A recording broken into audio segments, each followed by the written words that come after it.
ಹುಚ್ಚರಿಗೆ ತುಚ್ಚ ಕಾಣುವ ಹುಚ್ಚರಿಗೆ ಸರ್ವೋಚ್ಚನಾಗಿ ಅಚ್ಚ ಬಹು ಸುಜ್ಞಾನಿ ಹುಚ್ಚನ ಕಂಡೆ ನಾನೊಂದು ಹುಚ್ಚನ ತೋರಿಸುವೆ ಬನ್ನಿ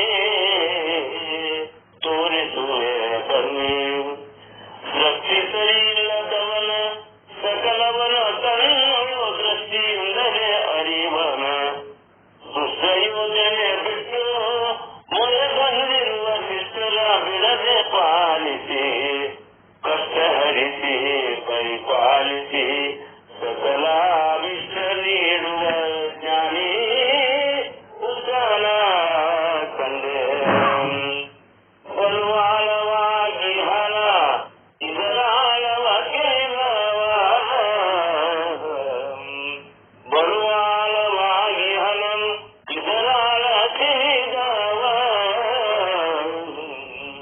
ಕಂತು ತೊರೆದ ಇದ್ದು ಭಾವಗಳು ವಂಚಿಸುತ್ತ ತನ್ನಿರವ ತೊರೆದು ಕಂತು ತೊರೆದೇ ಇದ್ದು ಭವಗಳು ವಂಚಿಸುತ್ತ ತನ್ನಿರವ ತೋರದೆ ಚಂಚಲತೆ ಇರುವಂತ ಮನುಜರಿಗಿಂತೂ ಆಳವ ತೋರದು ಕ್ಷಣ ತೋರದು ಕ್ಷಣ ಸರ್ವಯಾಪಿ ವಿಜಯನು ಸರ್ವರನ್ನು ರಕ್ಷಿಪ ಸರ್ವಜ್ಞನೇ ಇವನು ಸರ್ವಯಾಪಿ ವಿಜಯನು ಸರ್ವರನ್ನು ರಕ್ಷಿಪ ಸರ್ವಜ್ಞನೇ ಇವನು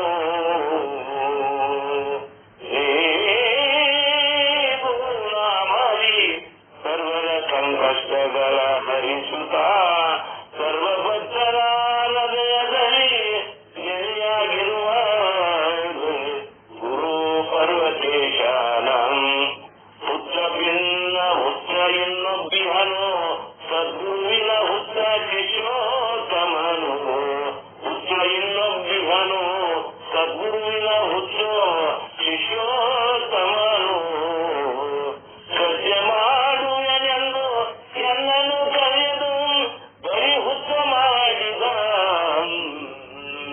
ಸ್ವಚ್ಛ ಮಾಡುವೆನೆಂದು ಎಲ್ಲನೂ ಕರೆದು ಬರೀ ಅರೆ ಹುಚ್ಚ ಮಾಡಿದ ಹುಚ್ಚ ಶ್ರೀ ಸದ್ಗುರು ತೋರಿದ ಶಂಕರಾನಂದ ಗುರು ಎಂಬ ಹುಚ್ಚನ ಕಂಡೆ ನಾನು ಹುಚ್ಚನ ಕಂಡೆ ನಾನೊಂದು ಹುಚ್ಚನ ಹುಚ್ಚನ ಕಂಡೆ ನಾನೊಂದು ಹುಚ್ಚನ ಶರಣಾರ್ಥಿ ಗುರುಗಳಿಗೆ.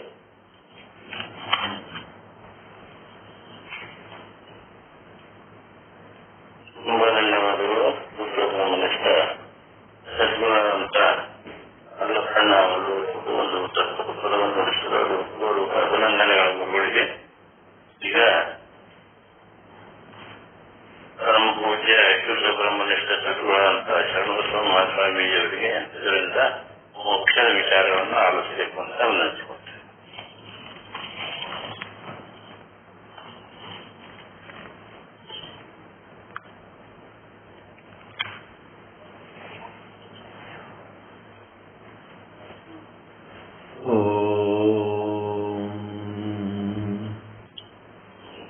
ಸದ್ಗುರು ಶ್ರೀ ಶುದ್ಧ ಬ್ರಹ್ಮಣೇ ನಮಃ. ಸಮಸ್ತ ಶುದ್ಧ ಬ್ರಹ್ಮ ಸ್ವರೂಪರೇ, ಎಲ್ಲರಿಗೂ ಅನಂತ ಅನಂತ ಪ್ರಣಾಮಗಳು.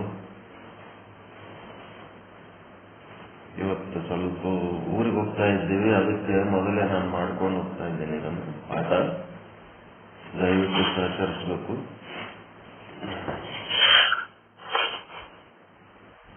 ಕರ್ಮ ಮತ್ತು ಜ್ಞಾನದಿಂದಲೇ ಮೋಕ್ಷ ಆಗ್ತದ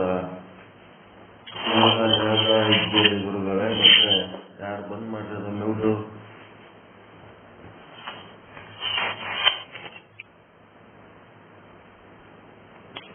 ಕರ್ಮ ಮತ್ತು ಉಪಾಸನೆಗಳನ್ನು ಕೂಡ ವೇದಗಳಲ್ಲಿ ಹೇಳ್ಯಾರಲ್ಲ ಗುರುವೇ, ಅವು ಏನು ಅಂತ ಕೇಳಿದಾಗ ಕರ್ಮ ಉಪಾಸನೆ ಮಾಡೋದ್ರಿಂದ ಏನಾಗ್ತದಂತ ಹೇಳ್ಯಾರ್ರಿ? ಕರ್ಮ ಉಪಾಸನೆ ಮಾಡೋದ್ರ ಫಲ ಏನು?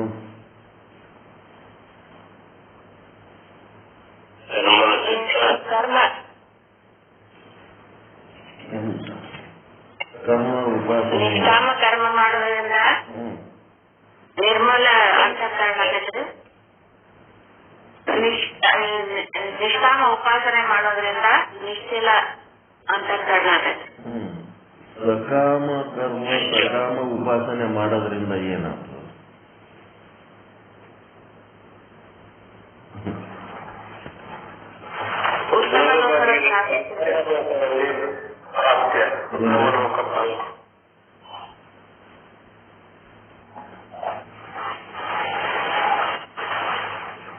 ಯಾರು ಹೇಳಕತ್ತಿರೋದು ಉತ್ತಮ ಲೋಕ ಪ್ರಾಪ್ತಿ ಆಗ್ತದಂತ?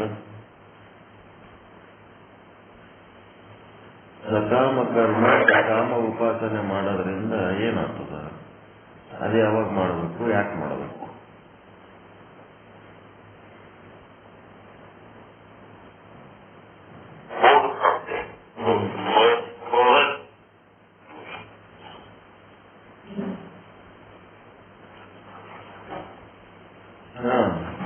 ಭೋಗ, ಇಹಲೋಕದಲ್ಲಿ ಭೋಗ, ಸಂಸಾರ ಬೆಳೆಸ್ಬೇಕಲ್ಲ, ಸಂಸಾರ ಬೇಕಲ್ಲ ಶರೀರ ಪೋಷಣೆಗಾಗಿ. ಅದಕ್ಕೆ ಸಕಾಮ ಕರ್ಮ ಸಕಾಮ ಉಪಾಸನೆ ಮಾಡಬೇಕು. ಆದರೆ ಮನಸ್ಸು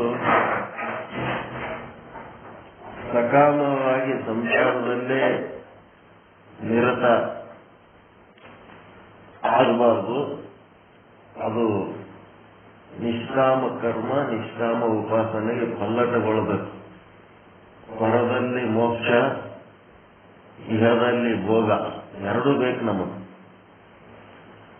ಹೀಗಾಗಿ ಬರೇ ಒಂದನ್ನೇ ಮಾಡಬಾರ್ದು. ಸಕಾಮ ಕರ್ಮಿಗಳಾಗಿ ಬರೇ ಅದೇ ಮಾಡ್ಕೊತ ಹೋಗಬಾರ್ದು. ನಿಷ್ಕಾಮ ಕರ್ಮಿಗಳು ಆಗ್ಬೇಕು. ಶ್ರವಣದಲ್ಲಿ ಮನಸ್ಸು ನಿಲ್ಲಲಿಲ್ಲ, ಹೇಳಿದ ವಿಷಯ ಅದನ್ನು ತಿಳ್ಕೋಬೇಕಂತೇಳಿ ಮನಸ್ಸು ಇಷ್ಟಪಡಲಿಲ್ಲ, ಕೇಳಬೇಕನ್ನೋ ಇಷ್ಟ ಇರಲಿಲ್ಲ ಅಂತಂದ್ರೆ ಅವರು ಹೆಚ್ಚು ಹೆಚ್ಚು ಗುರು ಮತ್ತು ದೈವ ಏನದಲ್ಲ ಅವರ ಸೇವೆ ಮಾಡಬೇಕಾಗ್ತದೆ, ದೇವರ ಸೇವೆ ಮಾಡಬೇಕಾಗ್ತದೆ. ಮಾಡಿ ಸಕಾಮ ಅಂದ್ರೆ ಏನನ್ನ ಕಾಮಿಸ್ಬೇಕಂದ್ರ ಸಂಸಾರ ಭೋಗ ಒಂದೇ ಅಲ್ಲ, ಮೋಕ್ಷದ ಬಗ್ಗೆ ನನ್ನ ಮನಸ್ಸು ಆಸಕ್ತಿ ಹೊಂದಿ ಈ ಒಂದು ಮೋಕ್ಷ ಸಾಧನೆಯಲ್ಲಿ ತೊಡಗುವಂತಾಗಲಿ ಅನ್ನುವಂಥದ್ದನ್ನು ಸಕಾಮನೆ ಹೌದಾ ಅಲ್ಲ?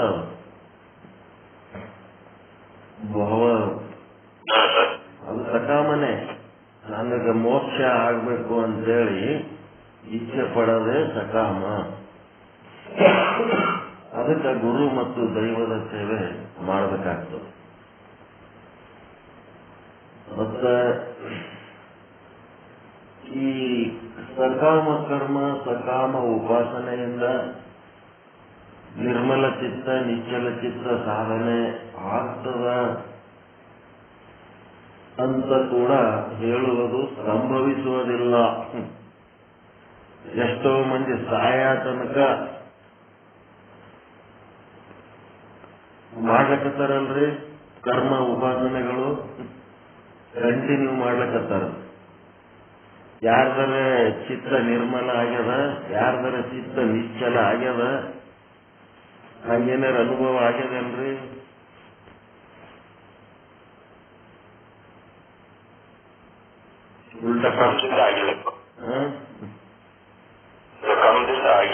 ಸಕಾಮ ಮಾಡಿರೋ ಏನ್ ಮಾಡಿರೋ ಒಟ್ಟ ಕರ್ಮ ಉಪಾಸನೆಗಳಂತೂ ಮಾಡ್ಲಕತ್ತೀರಿ, ಸಕಾಮ ನಿಷ್ಕಾಮ ಎಲ್ಲ ಕೆಲಸ ಮಾಡ್ಲಕತ್ತೀರಿ. ಈ ಕರ್ಮ ಉಪಾಸನೆಗಳನ್ನ ಮಾಡುವುದರಿಂದ ನಿರ್ಮಲ ಚಿತ್ತ ನಿಶ್ಚಲ ಚಿತ್ತ ಆಗ್ತದ. ಅದು ಆದರೆ ಅದು ನಿಜವಾದ ಕರ್ಮ, ನಿಜವಾದ ಉಪಾಸನೆ. ಮತ್ತೆ ಆ ನಿರ್ಮಲ ಚಿತ್ತ ನಿಶ್ಚಲ ಚಿತ್ತ ಆಲಿಲ್ಲ ಅಂತಂದ್ರೆ ಅದು ಮಾಡಿದ ಕರ್ಮನೂ ಅಲ್ಲ, ಉಪಾಸನೆನೂ ಅಲ್ಲ. ಏನ್ ಹೇಳ್ತಾರ,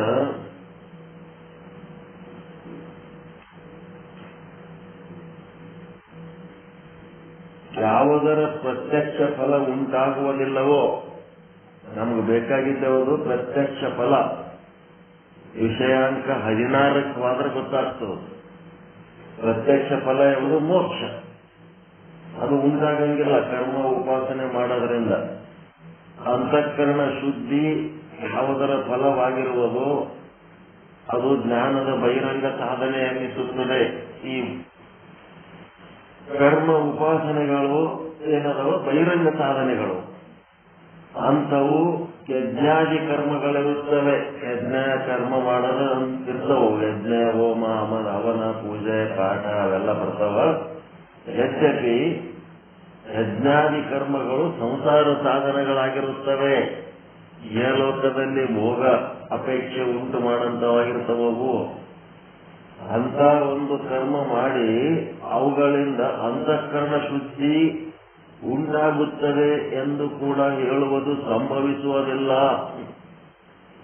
ಮಾಡೋರಂಗೆ ಮಾಡ್ಕೋತೇ ಅದರ ಕರ್ಮ ಉಪಾಸನೆಗಳು. ಆದ್ರೂ ಅಂತಃಕರಣ ಶುದ್ಧಿ ನಿರ್ಮಲ ಚಿತ್ತ ನಿಶ್ಚಲ ಚಿತ್ತ ಆಗ್ತದೆ ಏನು ಗ್ಯಾರಂಟಿ ಇಲ್ಲ. ಅದೇನದ ಸಕಾಮ ಪುರುಷನಿಗೆ ಮಾತ್ರ ಈ ಕರ್ಮ ಉಪಾಸನೆಗಳು ಸಾಧನೆಗಳಾಗ್ಯವ. ಹೀಗಾಗಿ ನಾವು ಕರ್ಮ ಉಪಾಸನೆಗಳಿಂದ ನಿರ್ಮಲ ಚಿತ್ತ ನಿಶ್ಚಲ ಚಿತ್ತ ಸಾಧನೆ ಆಗ್ಬೇಕಾದ್ರೆ ಎಂಥ ಕರ್ಮದಿಂದ ಅಂದ್ರೆ ನಿಷ್ಕಾಮ ಕರ್ಮದಿಂದ. ನಿಷ್ಕಾಮ ಉಪಾಸನೆಯಿಂದ ನಿರ್ಮಲ ಚಿತ್ತ ನಿಶ್ಚಲ ಚಿತ್ತ ಆಗ್ತದೆ ಹೊರತು ಸಕಾಮ ಕರ್ಮ ಸಕಾಮ ಉಪಾಸನೆಯಿಂದ ನಿರ್ಮಲ ಚಿತ್ತ ನಿಶ್ಚಲ ಚಿತ್ತ ಆಗ್ತದೆ ಅನ್ನೋದು ಗ್ಯಾರಂಟಿ ಇಲ್ಲ. ಮತ್ತೆ ಅದೇನದ ಸಂಸಾರ ಸಾಧನೆಗೆ ಉಪಯೋಗ ಆಗ್ತದೆ. ಮತ್ತೆ ಲೋಕದಲ್ಲಿ ಭೋಗಗಳ ಇಚ್ಛೆ ಇನ್ನೂ ಹೆಚ್ಚೆಚ್ಚು ಹಾಕೋತ ಹೋಗ್ತದೆ. ಈ ತರ ಎಲ್ಲ ಈ ಕರ್ಮ ಉಪಾಸನೆಗಳ ಬಗ್ಗೆ ಹೇಳ್ಕೊತ ಹೋಗ್ತಾರೆ. 16ನೇ ವಿಷಯಾಂಕ ಹೊಸ ಬುಕ್ಕಿನೊಳಗ ಪೇಜ್ ನಂಬರ್ 21, ಹಳೆ ಬುಕ್ಕಿನೊಳಗ ಪೇಜ್ ನಂಬರ್ 29. ಈ ರೀತಿಯಾದ ಹೊಸ ಬುಕ್ನಾಗ ಪೇಜ್ ನಂಬರ್ 29ರಾಗ 16ನೇ ವಿಷಯಾಂಕ ಜ್ಞಾನದಲ್ಲಿ ಅಥವಾ ಶ್ರವಣದಲ್ಲಿ ಅಂತಂದು ನೋಡ್ರಿ. ಪೇಜ್ ನಂಬರ್ 21 ಹೊಸ ಬುಕ್ನಲ್ಲಿ ಯಾವುದರ ಪ್ರತ್ಯಕ್ಷ ಫಲ ಉಂಟಾಗುವುದಿಲ್ಲವೋ ಆದರೆ ಅಂತಃಕರಣ ಶುದ್ಧಿ ಯಾವುದರ ಫಲವಾಗಿರುವುದೋ ಅದು ಜ್ಞಾನದ ಬಹಿರಂಗ ಸಾಧನವಾಗಿರುತ್ತದೆ. ಒಟ್ಟ ಇವು ವಿವೇಕಾದಿ ಸಾಧನ ಚತುಷ್ಟಯ ಮತ್ತು ಶ್ರವಣಾಧಿಕ ಸಾಧನಾತ್ರಯಗಳು ಮತ್ತು ಇನ್ನೊಂದೇನದ ತತ್ವ ಪದಾರ್ಥ ಶೋಧನ, ಇವು 8 ಏನದವ ಇವು ಅಂತರಂಗ ಸಾಧನಗಳು. ಮತ್ತು ಈ ಒಂದು ಕರ್ಮ ಉಪಾಸನೆಗಳೇನದವ ಇವು ಬಹಿರಂಗ ಸಾಧನಗಳು. ಬಹಿರಂಗ ಸಾಧನಗಳಿಗೆ ದೂರದ ಸಾಧನೆಗಳಂತರ. ಈ ವಿವೇಕಾದಿ ಏನು 8 ಅದರಲ್ಲ ಸಾಧನೆಗಳು ಇವು ಅಂತ ಸಮೀಪದ ಸಾಧನೆಗಳು ಅಂತಾರೆ. ಇವೆಲ್ಲ ಮೊದಲು ಹೇಳಾಗಿದೆ. ಇಲ್ಲಿ ಏನ್ ಹೇಳ್ತಾರಂತಂದ್ರೆ ಈ ಪುಸ್ತಕ ಏನದಲ್ಲ ವಿಚಾರ ಸಾಗರ, ಈ ಬುಕ್ಕಿನೊಳಗ ಇಲ್ಲಿ ವಿಷಯಾನುಕ್ರಮಣಿಕೆ ಅಂತ ಹೇಳಿಕೆ ಏನ್ ಬರೀ ವಿಷಯಗಳ ಪಟ್ಟಿ ಹಾಕ್ಯಾರ ಹೊರತು ಯಾವ ವಿಷಯಾಂಕ ಯಾವ ಪೇಜ್ನಾಗ ಆದ ಅಂತ ಹೇಳಿ ಹಾಕಿಲ್ಲ. ಸರಿ, 1ನೇ ವಿಷಯಾಂಕದ ಹೆಸರೇನದ, 2ನೇ ವಿಷಯಾಂಕದ ಹೆಸರೇನದ, ಬರೇ ಹಿಂಗ ವಿಷಯಾಂಕಗಳ ಪಟ್ಟಿ ಕೊಟ್ಟರ ಹೊರತು ಪೇಜ್ ನಂಬರ್ ಇಲ್ಲ. ಬರೇ ತರಂಗ ಆರಂಭದಲ್ಲಿ ಈ ಪೇಜ್ ಈ ಪೇಜ್ ತನಕ ಈ ತರಂಗ ಅಂತ ಯಾವ ತರಂಗದಲ್ಲಿ ಎಷ್ಟು ಪೇಜ್ನಿಂದ ಎಷ್ಟು ಪೇಜ್ ತನಕ ಯಾವ ತರಂಗ ಅಂತ ಅಷ್ಟೇ ಹೇಳ್ಯಾರ ಹೊರತು ವಿಷಯಾಂಕಗಳಿಗೆ ಸಂಬಂಧಪಟ್ಟಂತೆ ಏನೂ ಇಲ್ಲ. ಇದ್ರ ಪೇಜ್ ವೈಸ್ ಇಲ್ಲ. ಅದನ್ನ ಲಿಸ್ಟ್ ಮಾಡ್ಲಿಕ್ಕತ್ತೀನಿ, ಮಾಡಿ ಇದ್ರಾಗ ಹಾಕ್ತೇನೆ, ಗ್ರೂಪ್ನಾಗ ಹಾಕ್ತೇನೆ. 1ನೇ ವಿಷಯಾಂಕ 2ನೇ ವಿಷಯಾಂಕ ಹೊಸ ಪುಸ್ತಕದೊಳಗ ಯಾವ ಪೇಜ್ನಾಗ ಬರ್ತದ ಅನ್ನೋದು ಅರ್ಧ ಮಾಡಿ ನೀ ಕೆಲಸ, ಇನ್ನೊಂದು ಅರ್ಧ ಮಾಡಿದ್ಮೇಲೆ ಅದು ಫೋಟೋ ತೆಗೆದು ಹಾಕ್ತೇನೆ. ಈಗ ವಿಷಯಾಂಕ ಪ್ರಕಾರ ಪೇಜ್ ನಂಬರ್ ಇಲ್ಲೇ ಇಲ್ಲ ಅದ್ರೊಳಗೆ. ಅದು ಒಂದು. ಇನ್ನ ಒಂದ್ ಏನ್ ಮಾಡ್ಯಾರ, ನಿತ್ಯಾನಂದ ದಾಸರದು ಈ ಬುಕ್ಕಿನೊಳಗೂ ಫೋಟೋ ಇಲ್ಲ. ನೋಡಿದ್ರ, ಅಬ್ಸರ್ವ್ ಮಾಡಿದ್ರ?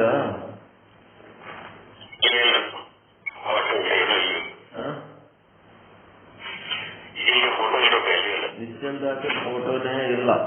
ಇದು ಲೋಪ ಹೌದಾ ಇಲ್ಲ ಈ ಬುಕ್ಕಿಂದು? ಇಷ್ಟು ದೊಡ್ಡ ಭವ್ಯವಾದ ಬುಕ್ ಬರೆದು ಇವ್ರಿಗೆ ನಿತ್ಯಾನಂದ ದಾಸರ ಫೋಟೋ ಸಿಕ್ಕಿರ್ಲಕ್ಕಿಲ್ಲ.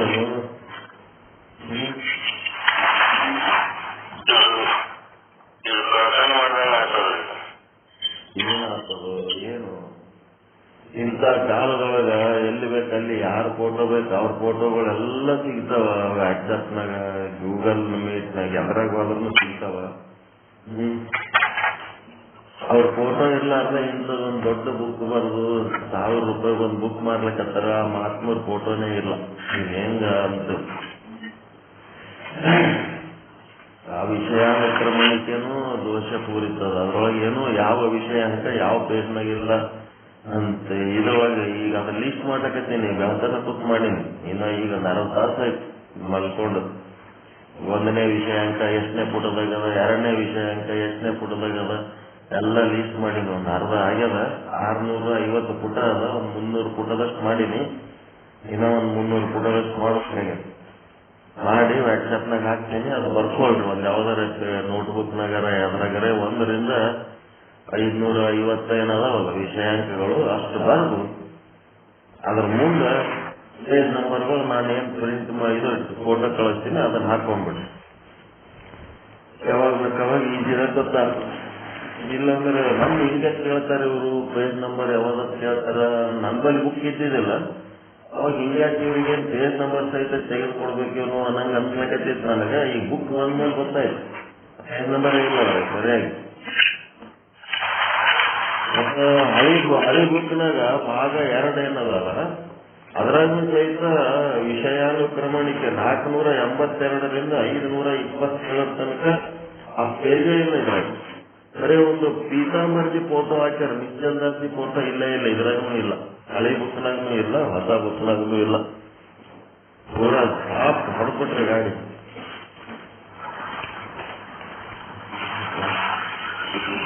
ಏನು ಉದ್ದೇಶ ಈ ತರ ಬಿಟ್ಟ ಅನ್ನೋದು ತಿಳಿದಿಲ್ಲ ನಮಗೆ.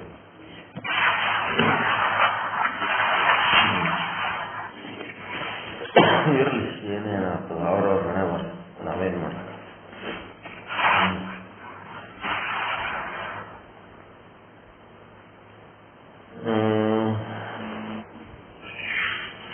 ಇಲ್ಲಿ ಈಗ ಏನಾಗ್ಯದಂದ್ರ, ಇದು ಇಷ್ಟೇ ಕರ್ಮ ಉಪಾಸನೆಗಳು. ಅವು ಸಕಾಮ ಆಗಿರ್ಬೋದು, ನಿಷ್ಕಾಮ ಆಗಿರ್ಬೋದು. ನಿಷ್ಕಾಮ ಕರ್ಮ ಉಪಾಸನೆಗಳಿಂದ ಏನಾಗ್ತದ, ನಿರ್ಮಲ ಚಿತ್ತ ನಿಶ್ಚಲ ಚಿತ್ತ ಸಾಧನೆ ಆಗ್ತದ. ಸಕಾಮ ಕರ್ಮ ಉಪಾಸನೆಯಿಂದ ನಿರ್ಮಲ ಚಿತ್ತ ನಿಶ್ಚಲ ಚಿತ್ತ ಸಾಧನೆ ಆಗ್ತದ ಅನ್ನೋದೇನು ಗ್ಯಾರಂಟಿ ಇಲ್ಲ. ಸಂಸಾರ ಸಾಧನೆ ಆಗ್ತದ ಅದರೊಳಗ ಅಂತ ಹೇಳ್ಕೊಂಡು ಮುಂದೆ ಈ ಮೋಕ್ಷ ಜ್ಞಾನದಿಂದಲೇ ಆಗ್ತದ.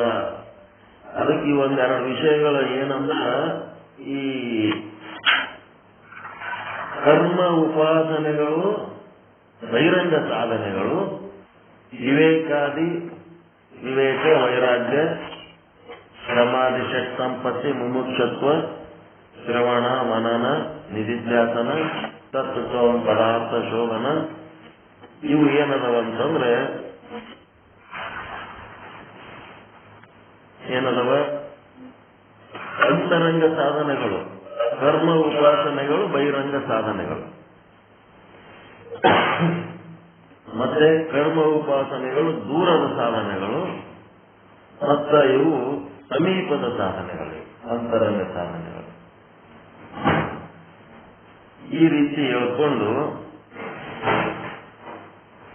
ಮುಂದೇನ್ ಹೇಳ್ತಾರಪ್ಪ ಅಂದ್ರೆ, ಈ ಮೋಕ್ಷದ ಸಾಧನವಾದ ಜ್ಞಾನದ ಸ್ವರೂಪವನ್ನ ಬಹಳ ಮಂದಿ ಬಹಳ ರೀತಿಯಲ್ಲಿ ಮೋಕ್ಷ ಅಂದ್ರೆ ಎದಕ್ಕಂತಾರ ಅಂತ ಸಾಮಾನ್ಯವಾಗಿ ವಯಸ್ಸಾದ ಮುದುಕರಿಗೆ ಸಾವು ಜಲ್ದಿ ಬರಲಿಲ್ಲ ಅಂತಂದ್ರೆ ಬಹಳ ಕಷ್ಟದಾಗ ಅದನ್ನ ಆರಾಮನು ಇರವಲ್ಲ, ಸತ್ತನು ಹೋಗವಲ್ಲ ಅಂತೇಳಿ ಒಂದಿನ ಸಾವನ್ನೇ ಬರ್ತದೆ, ಬರ್ಲಾರ್ದಿರ್ತದೇನದೇನು. ಸತ್ತ ಕೂಡಲೇ ಅಯ್ಯೋ ಮೋಕ್ಷ ಆಯ್ತು ನೋಡ ಅವನಿಗೆ ಅಂದ್ಬಿಡ್ತಾರೆ. ಸತ್ತವನಿಗೆ ಮೋಕ್ಷ ಆಗ್ಯದ ಅನ್ನೋದು ಒಂದು. ಎಷ್ಟೋ ಹುಡುಗಿಯರು ನೋಡಿ ಬಂದಿರ್ತಾನ, ಹುಡುಗಿ ಪಸಂದ್ ಆದ್ರೆ ಅವ್ರು ಕೊಡಲ್ಲ, ಅವ್ರು ಕೊಡ್ಲಕ್ ತಯಾರಿದ್ರೆ ಇವ ಮಾಡ್ಕೊಳಲ್ಲ. ಹಿಂಗಾಗಿ ಹುಡುಗ ಹುಡುಗಿ ಅಥವಾ ಹುಡುಗಿಗೆ ಹುಡುಗರು ಸೆಟ್ ಆಗ್ಲಾರ್ದಕ್ಕ ಅವ್ರ ಮದುವೆ ಆಗ್ತಾ ಇಲ್ಲ, ಪಾಪ ಅಯ್ಯೋ ಪಾಪ ಅಂತಿರ್ತಾರ. ಆಯ್ತು ಯಾವ್ದೋ ಒಂದು ಸೆಟ್ಟಾಗಿ ಮದುವೆ ಆಯ್ತು ಅಂದ್ರೆ ಅವ್ರಿಗೆ ಮೋಕ್ಷ ಆಯ್ತು. ಈ ತರ ಒಂದು ತಾಪ ಕಷ್ಟ ಅನುಭವಿಸುವಾಗ ಆ ಕಷ್ಟಗಳು ಯಾವಾಗ ಮುಕ್ತಾಯ ಆಗ್ತಾವ ಆವಾಗ ಮೋಕ್ಷ ಆಯ್ತು ಮೋಕ್ಷ ಆಯ್ತು ಅಂತಾರ. ಮತ್ತ ಇನ್ನ ಚಾರ್ವಾಕರಂತ ಬರ್ತಾರ. ಚಾರ್ವಾಕರದ್ ಏನಪ್ಪಾ ಅಂತಂದ್ರೆ ಸುಖವೇ ಸ್ವರ್ಗ, ದುಃಖವೇ ನರಕ, ಮರಣವೇ ಮೋಕ್ಷ. ಎಷ್ಟು ಚಂದ ನೋಡ್ರಿ ಅವ್ರು. ಸುಖವೇ ಸ್ವರ್ಗ, ದುಃಖವೇ ನರಕ, ಮರಣವೇ ಮೋಕ್ಷ. ಇವ್ರದ್ದು ಸಪ್ತರ ಮೋಕ್ಷ, ಮರಣನೇ ಮೋಕ್ಷ. ಮತ್ತು ಸಾಂಖ್ಯರ ಪ್ರಕಾರ ಇವರೆಲ್ಲ ಶಾಸ್ತ್ರ 6 ಶಾಸ್ತ್ರಗಳದಲ್ಲ, ಷಟ್ಶಾಸ್ತ್ರ. ಆ ಶಾಸ್ತ್ರದ ಒಂದೊಂದೊಂದು ಹಿಡ್ಕೊಂಡು ಹೋಗ್ತಾರೆ ಇವರು. ಸಾಂಖ್ಯರ ಪ್ರಕಾರ ತಾಪತ್ರಯ ನಿವೃತ್ತಿಯೇ ಮೋಕ್ಷ. ಅಧಿದೈವಿಕ, ಅಧಿಭೌತಿಕ, ಆಧ್ಯಾತ್ಮಿಕ ತಾಪಗಳು ಏನದವಲ್ಲ, ಆ ತಾಪಗಳೇ ಏನದವ ಬಂಧನ ಕೀಳು ಮಾಡಿರ್ತಾವ. ಆ ತಾಪಗಳ ನಿವೃತ್ತಿ ಆಯ್ತಂದ್ರೆ ಮೋಕ್ಷ. ಮುಂದೆ ಆಧ್ಯಾತ್ಮಿಕ ಅಂದ್ರ ಆ ತಾಪಕ್ಕೆ ಹೊರಗಿನವ್ರು ಬೇರೆ ಯಾರು ಕಾರಣ ಇರಲ್ಲ, ತಾನೇ ಕಾರಣ ಇರ್ತಾನೆ. ತನ್ನ ಅಜ್ಞಾನ, ತನ್ನ ಅಶಕ್ತತೆ, ತನ್ನ ಅವಿವೇಕತೆ, ಒಟ್ಟ ತನ್ನ ಸಮಸ್ಯೆನೇ ಅದು ಅವ್ರ ಪ್ರಾಬ್ಲಮ್. ನೆಕ್ಸ್ಟ್ ಅದಿ ಭೌತಿಕ ಅಂತಂದ್ರ ತಾನೇನೋ ಬರೋಬ್ಬರಿ ಇರ್ತಾನ, ಇನ್ನೊಂದು ಜೀವಿಗಳಿಂದ ಅವನಿಗೆ ತ್ರಾಸ ಆಗ್ತಿರ್ತದೆ. ಅಕ್ಕಪಕ್ಕದವ್ರ ಜೊತೆಗೆ ತಾನು ಚೆನ್ನಾಗಿರ್ಬೇಕಂದ್ರೂ ಅವ್ರು ಚೆನ್ನಾಗಿರೋದು. ಇವನ ಮನೆ ಎಲ್ಲ ಸ್ವಚ್ಛಿಟ್ಕೊಂಡು ರಂಗೋಲಿ ಹಾಕಿ ಸಗಣಿ ಸಾರಿಸಿ ಸ್ವಚ್ಛತೆ ಮೇಂಟೈನ್ ಮಾಡಿರ್ತಾನ. ಆದ್ರ ಅವ್ರ ಮನೆ ಮುಂದೆ ಘಟ ರಾಡಿ ಬಿಟ್ಕೊಂಡು ಕೂತಿರ್ತಾರ. ಅವ್ರ ಮನೆ ಸೊಳ್ಳೆ ಬಂದು ಇವ್ರಿಗೆ ಕಟ್ತಿರ್ತಾವ. ಇವ ರೈಟ್ ಸೈಡ್ ಕರೆಕ್ಟ್ ಹೋಗ್ತಿರ್ತಾನ. ತನ್ನ ಒಂದು ಮಾರ್ಗದಲ್ಲಿ ತಾನು ಹೋಗ್ತಿರ್ತಾನ. ಎದುರು ಇನ್ನೊಬ್ಬ ರಾಂಗ್ ಸೈಡ್ ಬಂದು ಹೊಡೆದ್ನಂತಂದ್ರ ಅದು ತಾಪ ಆಗೋದಿಲ್ಲ. ಇನ್ನೊಬ್ಬರಿಂದ ಉಂಟಾದ ತಾಪ, ತನ್ನಿಂದ ಉಂಟಾದ ತಾಪ ಅಲ್ಲ. ಅದು ಅತಿ ಭೌತಿಕ. ಬೇರೆ ಪ್ರಾಣಿಗಳಿರ್ಬೋದು, ವಿಷ ಜಂತುಗಳಿರ್ಬೋದು, ಅದು ಬೇರೆ ಏನೇ ಸಮಸ್ಯೆಗಳಿರ್ಬೋದು, ಅದು ಅತಿ ಭೌತಿಕ. ಅತಿ ದೈವಿಕ ಅಂತಂದ್ರೆ ಅದು ನಂದು ನಿಮ್ದು ಅಂತಲ್ಲ, ಎಲ್ಲರಿಗೂ ಸಮಸ್ಯೆಗೆ ಓಸು ಮಂದಿ ಕೂಡಿ ಓಟ್ ಹಾಕಿ ಆರಿಸ್ಕೊಳ್ತಾರಲ್ಲ, ಆಗಿರ್ತದೆ.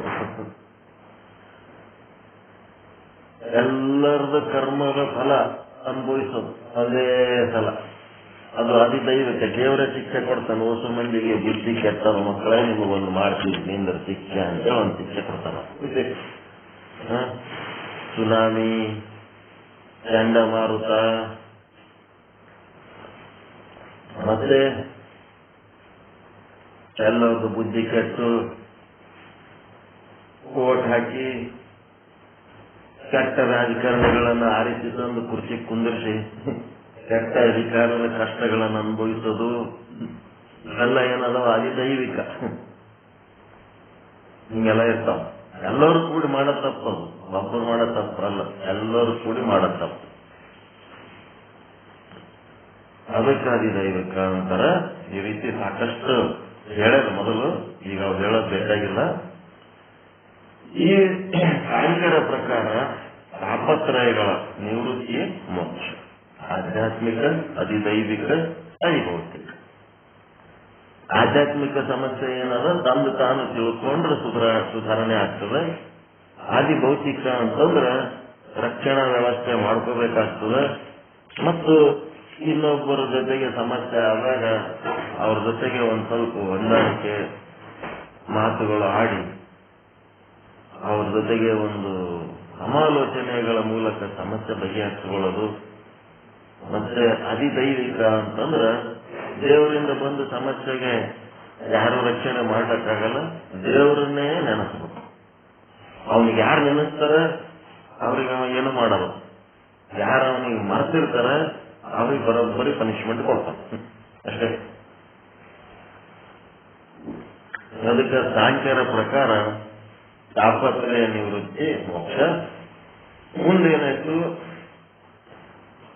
ಈ ಪೂರ್ವ ಮೀಮಾಂಸಕರು ಅಂತ ಬರ್ತಾರೆ, ಜೈಮಿನಿ ಮಹರ್ಷಿಗಳದ್ದು ಪೂರ್ವ ಮೀಮಾಂಸಿಕರು. ಇವ್ರದ್ದೇನದಪ್ಪ ಅಂದ್ರೆ ಸ್ವರ್ಗ ಪ್ರಾಪ್ತಿನೇ ಮೋಕ್ಷ. ಸ್ವರ್ಗದೊಳಗ ಏನೇನದ, ನಂದನವನ ವಿಹಾರ, ಸುರಾಪಾನ, ಮತ್ತೆ ಅಪ್ಸರ ಚುಂಬನ, ಮತ್ತೆ ಇನ್ನ ಏನೇನೋ ಎಲ್ಲ ಸ್ವರ್ಗದಲ್ಲಿರುವ ದೇವತೆಗಳ ಸುಖ ಭೋಗಗಳು. ಅದನ್ನ ಪಡ್ಕೋಬೇಕಾದ್ರೆ 108 ಯಜ್ಞ ಮಾಡಬೇಕು. ತತ್ತ ಬಳಿಕ ಸ್ವರ್ಗ ಪ್ರಾಪ್ತಿ ಆಗ್ತದೆ. ಈ ರೀತಿಯಾಗಿ ಇಂದ್ರ ಸ್ವರ್ಗ ಪ್ರಾಪ್ತಿನೇ ಮೋಕ್ಷ ಅಂತೇಳಿ ಪೂರ್ವ ಮೀಮಾಂಸಕರು ಹೇಳ್ತಾರೆ.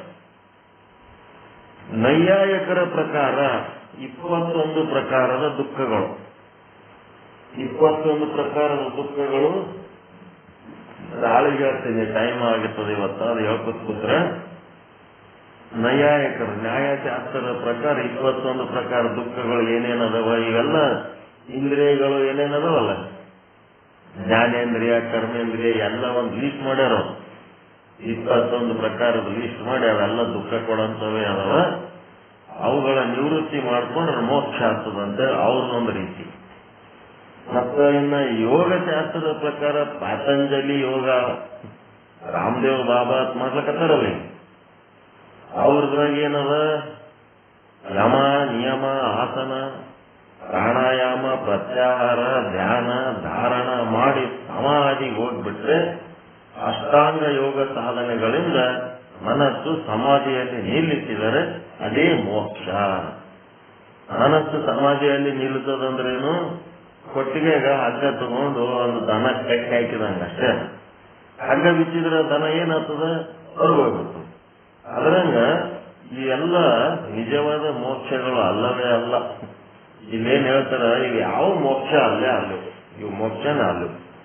ಇಲ್ಲಿ ಹೇಳಬೇಕಾಗಿರುವುದು ಏನೆಂದರೆ, ಜ್ಞಾನದ ಸ್ವರೂಪವನ್ನ ಅನೇಕ ಶಾಸ್ತ್ರಗಳಲ್ಲಿ ಭಿನ್ನ ಭಿನ್ನವಾಗಿ ವರ್ಣನೆ ಮಾಡಿರುತ್ತಾರೆ.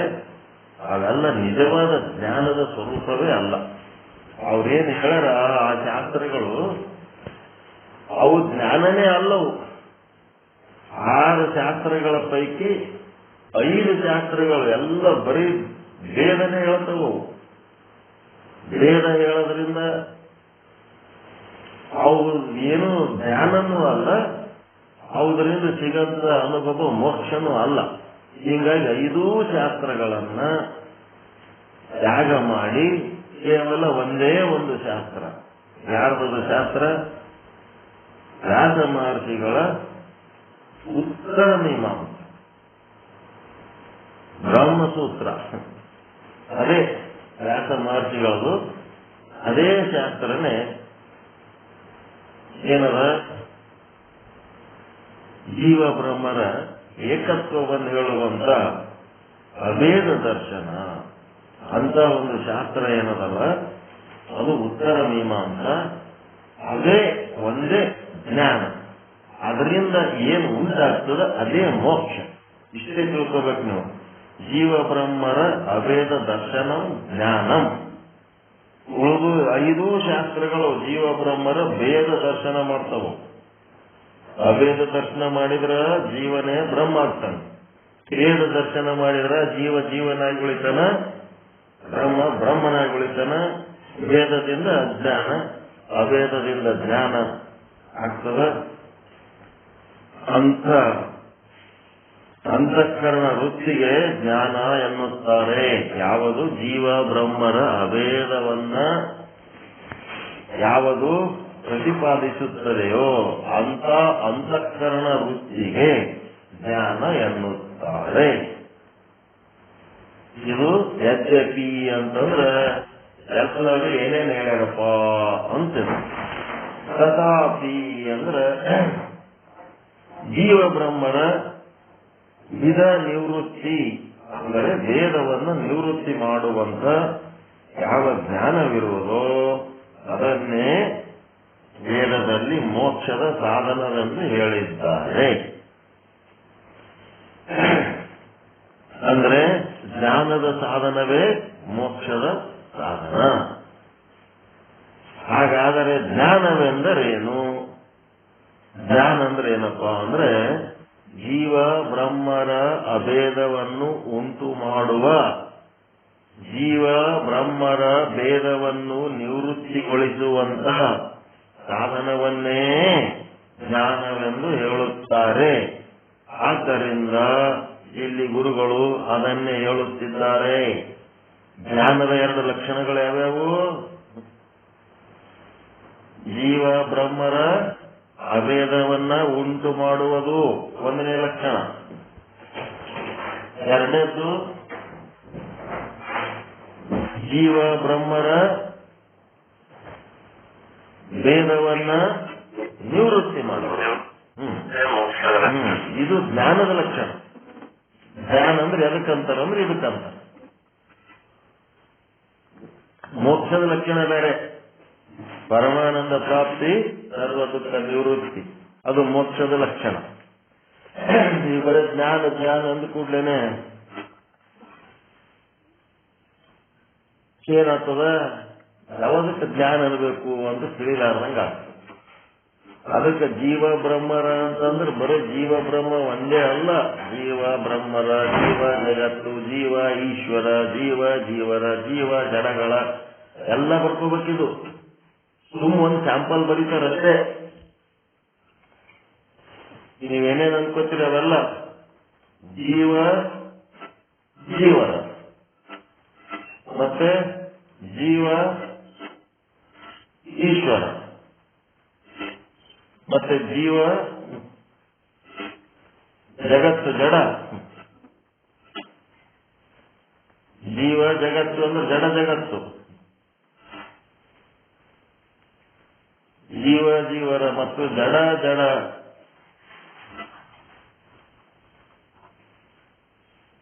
ಮತ್ತೇನೇನದವಲ್ಲ ಎಲ್ಲ ಹೇಳಿದ್ರು ಏನದ? ಅಭೇದ ಉಂಟು ಮಾಡುವುದು. ಎಲ್ಲದರಲ್ಲಿ ಅಭೇದ ಉಂಟು ಮಾಡುವುದು.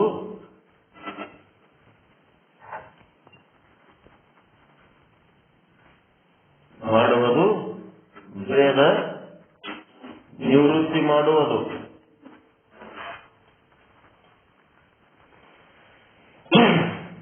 ಎಲ್ಲೆಲ್ಲಿ ಭೇದ ಆದ ಅಲ್ಲೆಲ್ಲಿ ನಿವೃತ್ತಿ ಮಾಡಬೇಕು.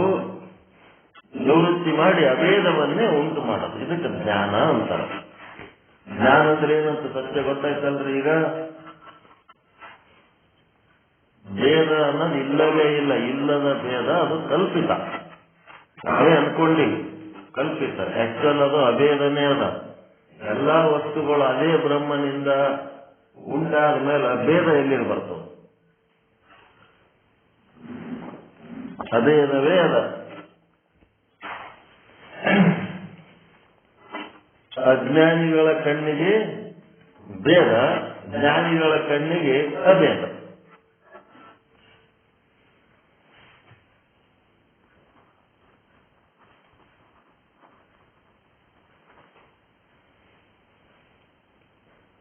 ಹೌದಾ ಇಲ್ರಿ?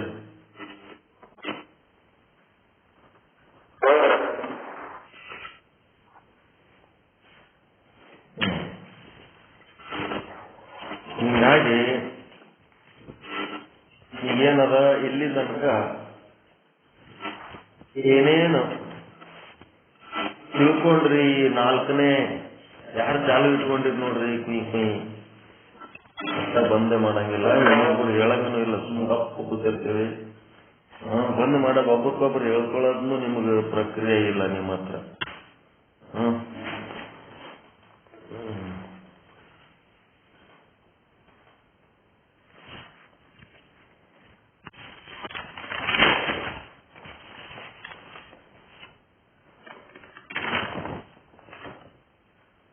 ಶ್ರೀ ವಿಚಾರ ಸಾಗರದ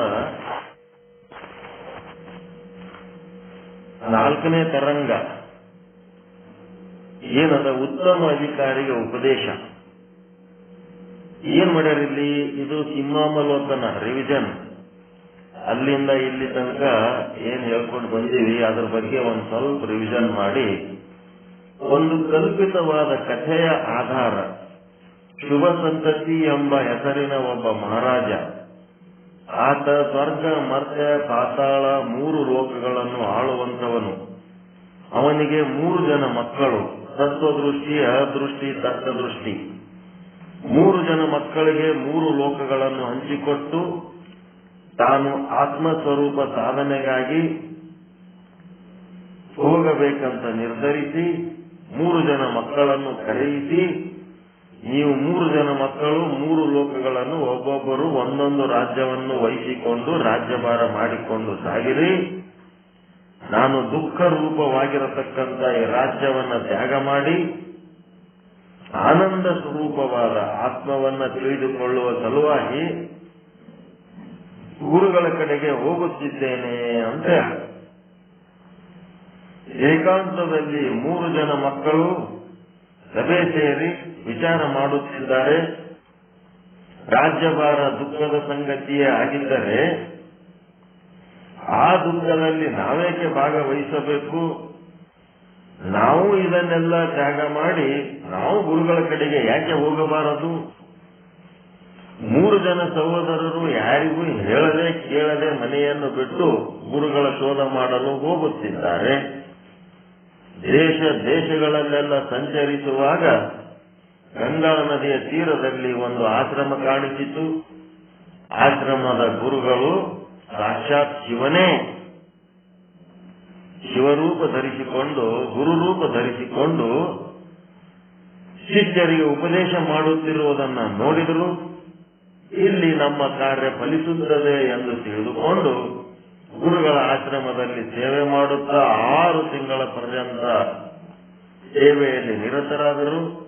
6 ತಿಂಗಳ ನಂತರ ಒಂದು ದಿವಸ ಗುರುಗಳು, ನೀವು ಯಾರು, ಇಲ್ಲಿಗೆ ಯಾಕೆ ಬಂದಿರುವಿರಿ, ಇಲ್ಲಿ ಯಾಕೆ ಇದ್ದೀರಿ ಅಂತ ಕೇಳ್ತಾರೆ. ಅದಕ್ಕೆ ಶಿಷ್ಯ, ಅಪ್ಪ ನಾವು ಶುಭ ಸಂತತಿ ಮಹಾರಾಜರ ಮಕ್ಕಳು, 3 ಜನ ಸಹೋದರರಿದ್ದೇವೆ. ತಾವು ಅಪ್ಪಣೆ ಕೊಟ್ಟರೆ ಪ್ರಶ್ನೆಯನ್ನು ಕೇಳುತ್ತೇವೆ ಅಂದರು. ಗುರುಗಳು ಹೇಳಿದರು, ಕೇಳಪ್ಪ ನಿನ್ನ ಪ್ರಶ್ನೆ ಅಂತ. ತತ್ವದೃಷ್ಟಿ ಕೇಳ್ತಾ ಇದ್ದಾನೆ. ನನ್ನ 2 ಸಹೋದರರ ಸಮ್ಮತಿಯ ಮೇರೆಗೆ, ಹೇ ಸದ್ಗುರುನಾಥ, ನೀವು ಸದಾಶಿವನ ಸಾದೃಶ್ಯರಾಗಿ ಸರ್ವಜ್ಞರಾಗಿದ್ದೀರಿ. ಜನನ ಮರಣ ರೂಪ ದುಃಖದಾಯಕ ಯಾವ ಸಂಸಾರ ಇರುವುದೋ ಅದರಿಂದ ನಾವು ಹೆದರಿದ್ದೇವೆ. ಪುನರಪಿ ಜನನಂ ಪುನರಪಿ ಮರಣಂ ಪುನರಪಿ ಜನನಿ ಜಠರೇ ಶಯನಂ. ಈ ಸಂಸಾರ ದುಃಖ ಏನಿದೆಯಲ್ಲ ಇದಕ್ಕೆ ನಾವು ಹೆದರಿದ್ದೇವೆ. ಈ ಸಂಸಾರ ದುಃಖದ ನಿವೃತ್ತಿಯ ಉಪಾಯವನ್ನು ತಾವು ನಮಗೆ ಹೇಳಬೇಕು ಮತ್ತು ಪರಮಾನಂದ ಪ್ರಾಪ್ತಿಯ ಉಪಾಯವನ್ನ ಹೇಳಬೇಕು. ನಾವು ಉಪಾಸನೆ ಕರ್ಮಗಳನ್ನು ಅನಂತವಾಗಿ ಅನುಷ್ಠಾನ ಮಾಡಿದ್ದೇವೆ, ಅದರಿಂದ ಮೋಕ್ಷ ಆಗಿಲ್ಲ. ಆದ್ದರಿಂದ ನೀವು ನಮಗೆ ಕರ್ಮ ಉಪಾಸನೆಗಳನ್ನು ಹೇಳಿರಿ. ಕರ್ಮ ಉಪಾಸನೆಗಳನ್ನ ಹೇಳಬೇಡ್ರಿ, ಹೇಳಿರಿ ಅಲ್ಲ, ಹೇಳಬೇಡಿರಿ. ಕರ್ಮ ಉಪಾಸನೆಗಳನ್ನ ಹೇಳಬೇಡಿರಿ. ಕರ್ಮ ಉಪಾಸನೆಗಳಿಂದ ಸಂಸಾರವೇ ಹೆಚ್ಚಾಗುತ್ತದೆ ಇತ್ಯಾದಿಯಾಗಿ ವಿನಯದಿಂದ ಪ್ರಶ್ನೆ ಮಾಡುತ್ತಿದ್ದಾರೆ. ಗುರುಗಳು 115 ವಿಷಯಾಂಕದಲ್ಲಿ ದುಃಖದ ನಿವೃತ್ತಿಯಾಗುವುದು ಮತ್ತು ಪರಮಾನಂದ ಪ್ರಾಪ್ತಿಯಾಗುವುದು ಇದಕ್ಕೆ ಮೋಕ್ಷ ಎನ್ನುತ್ತಾರೆ. ಇಂಥ ಮೋಕ್ಷ ಅಪೇಕ್ಷೆ ಇರುವುದಾಗಿ ಶಿಷ್ಯರ ಹೃದಯದಲ್ಲಿ ಗುರುಗಳು ಕಂಡುಕೊಂಡರು. ವೇದಗಳಲ್ಲಿ ಮೋಕ್ಷದ ಸಾಧನವಾದ ಜ್ಞಾನದ ಸ್ವರೂಪವನ್ನ ಹೇಳಲಿಕ್ಕೆ ಪ್ರಾರಂಭಿಸಿದ್ದಾರೆ. ಜ್ಞಾನದ ಸ್ವರೂಪವನ್ನು ಅನೇಕ ಶಾಸ್ತ್ರಗಳಲ್ಲಿ ಭಿನ್ನ ಭಿನ್ನವಾಗಿ ವರ್ಣನೆ ಮಾಡಲ್ಪಟ್ಟಿದೆ.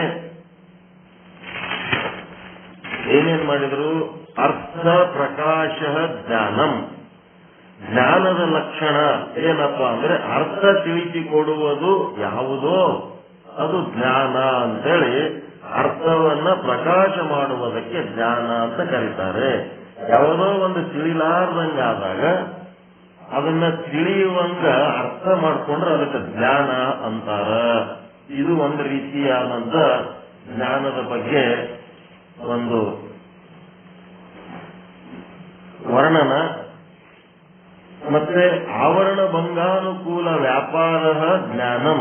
ನೋಡ್ರಿ ಇವೆಲ್ಲ ಶಬ್ದಗಳು ಹೆಂಗದವು. ಆವರಣ ಭಂಗಾನುಕೂಲ ವ್ಯಾಪಾರ ಜ್ಞಾನಂ.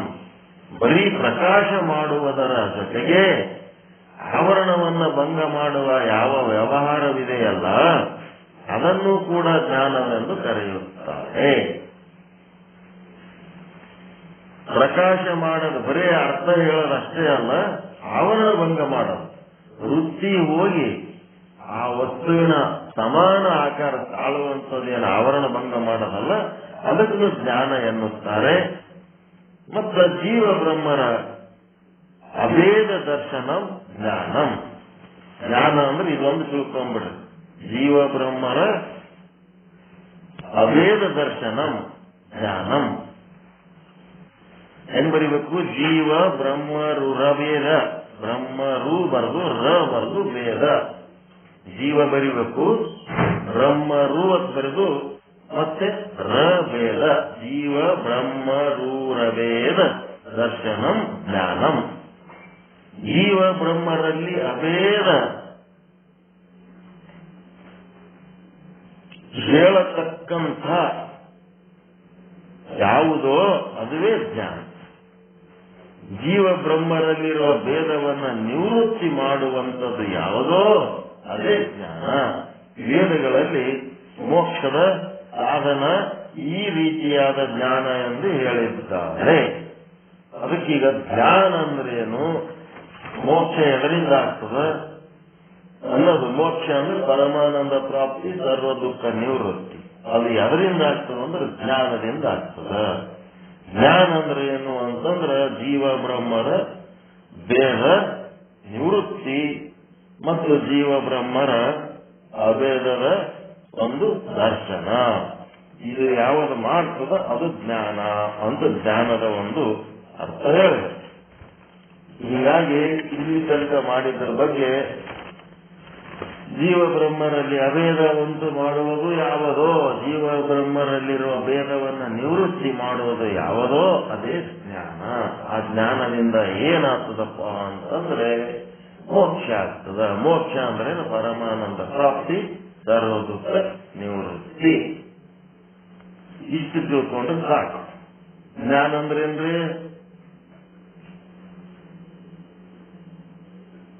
ಜೀವ ಬ್ರಹ್ಮರ ಅಭೇದವನ್ನು ಮತ್ತು ಭೇದದ ನಿವೃತ್ತಿಯನ್ನು ಹೇಳುವುದೇ ಜ್ಞಾನ. ಸಪರೇಟ್ ಹೇಳ್ರಿ, ಯಾಕೆ ನುಂಗುತ್ತೀರಿ ಗಬಕ್ ಗಬಕ್ ಅಂತ. ಜೀವ ಬ್ರಹ್ಮರ ಅಭೇದವನ್ನ ನಿವೃತ್ತಿ ಮಾಡುವುದು ಯಾವುದೋ ಮತ್ತು ಜೀವ ಬ್ರಹ್ಮರ ಹಂಗಲ್ಲ, ಜೀವ ಬ್ರಹ್ಮರಲ್ಲಿರುವ ಭೇದವನ್ನು ನಿವೃತ್ತಿ ಮಾಡುವುದು ಯಾವುದೋ ಮತ್ತು ಜೀವ ಬ್ರಹ್ಮರಲ್ಲಿ ಅಭೇದವನ್ನು ಉಂಟು ಮಾಡುವುದು ಯಾವುದೋ ಅದನ್ನು ಜ್ಞಾನ ಎನ್ನುತ್ತೇವೆ.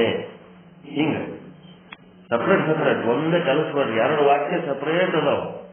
ಪರಮಾನಂದ ಪ್ರಾಪ್ತಿ ಉಂಟಾಗುವುದು ಯಾವುದೋ ಯಾವುದರಿಂದ ಮತ್ತು ಸರ್ವ ದುಃಖ ನಿವೃತ್ತಿ ಆಗುವುದು ಯಾವುದರಿಂದ ಅದನ್ನು ಮೋಕ್ಷ ಎನ್ನುತ್ತೇವೆ. ಹಿಂಗ ಜೀವ ಬ್ರಹ್ಮರ ಭೇದದ ನಿವೃತ್ತಿ ಹೇಳುವುದೇ ಜ್ಞಾನ. ಜೀವ ಬ್ರಹ್ಮರ ಅಭೇದವನ್ನು ತಿಳಿಸುವುದೇ ಎರಡು ಸಾರಿ ಜ್ಞಾನಕ್ಕೆ ಹಾಕಂತೀವಿ. ಜೀವ ಬ್ರಹ್ಮರ ಅಭೇದವನ್ನ ಹೇಳುವುದು ಯಾವುದೋ ಮತ್ತು ಜೀವ ಬ್ರಹ್ಮರಲ್ಲಿರುವ ಭೇದವನ್ನು ನಿವೃತ್ತಿ ಮಾಡುವುದು ಯಾವುದೋ ಅದನ್ನ ಜ್ಞಾನ ಎನ್ನುತ್ತೇವೆ. ಪರಮಾನಂದ ಪ್ರಾಪ್ತಿಯನ್ನು ಉಂಟು ಮಾಡುವುದು ಯಾವುದೋ ಮತ್ತು ಸರ್ವ ದುಃಖ ನಿವೃತ್ತಿ ಅಥವಾ ಅತ್ಯಂತ ದುಃಖ ನಿವೃತ್ತಿಯನ್ನುಂಟು ಮಾಡುವುದು ಯಾವುದೋ ಅದು ಮೋಕ್ಷ ಎನ್ನುತ್ತೇವೆ.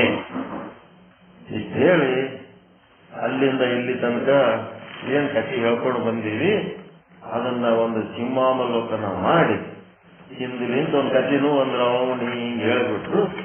ಹೇಳಿ ಆಯಾ ಶಾಸ್ತ್ರಗಳು 5 ಶಾಸ್ತ್ರಗಳು ಭೇದ ಹೇಳ್ತವ, 6 ಶಾಸ್ತ್ರಗಳ ಪೈಕಿ ಹಿಂಗಾಗಿ ಆ ಎಲ್ಲ ಶಾಸ್ತ್ರಗಳನ್ನ ನಾವು ತ್ಯಾಗ ಮಾಡಿ ಕೇವಲ ವ್ಯಾಸ ಮಹರ್ಷಿಗಳ ಬ್ರಹ್ಮಸೂತ್ರ ಯಾವುದಲ್ಲ ಉತ್ತರ ಮೀಮಾಂಸ ಅದು ಒಂದು ನಾವು ಹಿಡ್ಕೊಂಡು ಹೋಗ್ಬೇಕು. ಜ್ಞಾನ ಮಾರ್ಗದಲ್ಲಿ ಜ್ಞಾನ ಅಂದ್ರೆ ಅರ್ಥ ಪ್ರಕಾಶ ಮಾಡ್ಕೊಳ್ಳೋದು, ಜ್ಞಾನ ಮಾಡ್ಕೊಳ್ಳೋದಂತ ಅದೊಂದು ತಿಳ್ಕೊತಾರ. ಆವರಣ ಭಂಗ ಮಾಡೋದಕ್ಕೆ ಜ್ಞಾನ ಅಂತಾರ. ಆ ಜ್ಞಾನದ ಬಗ್ಗೆ ಬಹಳ ಮಂದಿ ಬಹಳ ರೀತಿ ಹೇಳ್ಯಾರ. ಅವು ಯಾವೂ ನಿಜವಾದ ಜ್ಞಾನದ ಸ್ವರೂಪ ಅಲ್ಲ.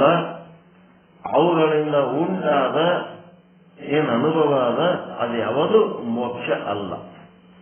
ಇದು ವೇದಗಳ ಪ್ರಕಾರ ಜೀವ ಬ್ರಹ್ಮರ ಅಭೇದವನ್ನ ಉಂಟು ಮಾಡುವುದು, ಜೀವ ಬ್ರಹ್ಮರಲ್ಲಿರುವ ಭೇದವನ್ನ ನಿವೃತ್ತಿ ಮಾಡುವುದು, ಅದಕ್ಕೆ ಜ್ಞಾನ ಅಂತಾರ.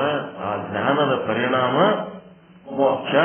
ಮೋಕ್ಷ ಅಂತಂದ್ರೆ ಪರಮಾನಂದ ಪ್ರಾಪ್ತಿಯನ್ನು ಉಂಟು ಮಾಡುವುದು ಯಾವುದೋ, ಸರ್ವ ದುಃಖ ನಿವೃತ್ತಿಯನ್ನು ಉಂಟು ಮಾಡುವುದು ಯಾವುದೋ ಅದಕ್ಕೆ ಮೋಕ್ಷ ಅಂತಾರ ಅಂತ ಇಷ್ಟಕ್ಕೆ ತಂದು ಗಾಡಿ ನಿಂದಿರ್ತಾರೆ. ಮತ್ತ ಮುಂದ 31ನೇ ದೋಹ ಗುರುಗಳು ಉಪದೇಶ ಮಾಡ್ತಾ ಮುಂದುವರಿತಾರ. ಈಗ ಜ್ಞಾನ ಅಂದ್ರೇನು, ಮೋಕ್ಷ ಅಂದ್ರೇನು ಎರಡು ಪಕ್ಕ ತಿಳ್ಕೊಂಡಿರಿ. ಏನಾರ ಡೌಟ್ ಅದ ಏನಿದ್ರಾಗ? ವಾಟ್ ಈಸ್ ಜ್ಞಾನ, ವಾಟ್ ಈಸ್ ಮೋಕ್ಷ? ಅರ್ಥ ಆಗ್ಯದ? ಪಕ್ಕ ಸರಿಯಾಗಿ ಅರ್ಥ ಆಯ್ತಾ?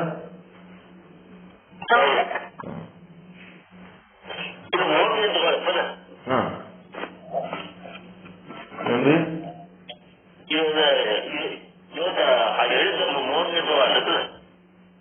ಹಾ 30ನೇ ದೋಹ. 30ನೇ ದೋಹ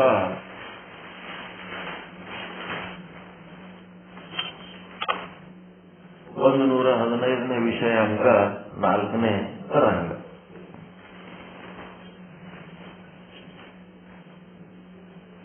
31ನೇ ದೋಹ ನಾಳೆಗಿಂತ ಚಾಲು ಆಗ್ತದೆ.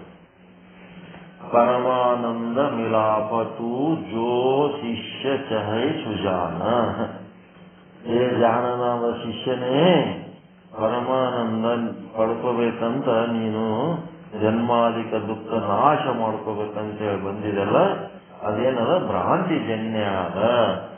ನಿನ್ನೊಳಗ ಭ್ರಾಂತಿ ಸಮೇತವಾಗಿ ಅದನ್ನ ಮಾಡ್ಕೊಂಡು ಬಂದಿರಿ. ಅದಕ್ಕೆ ನಿನಗ ನಾವು ಇಲ್ಲಿ ಮಹಾವಾಕ್ಯ ಉಪದೇಶದ ಮೂಲಕ ಮೋಕ್ಷದ ಮಾರ್ಗವನ್ನು ತೋರಿಸ್ತಾ ಇದ್ದೇವೆ ಅಂತ ಹೇಳಿ ನಾಳೆಗೆ ಮುಂದಿನ ಭಾಗ ಹೇಳ್ತಾರೆ.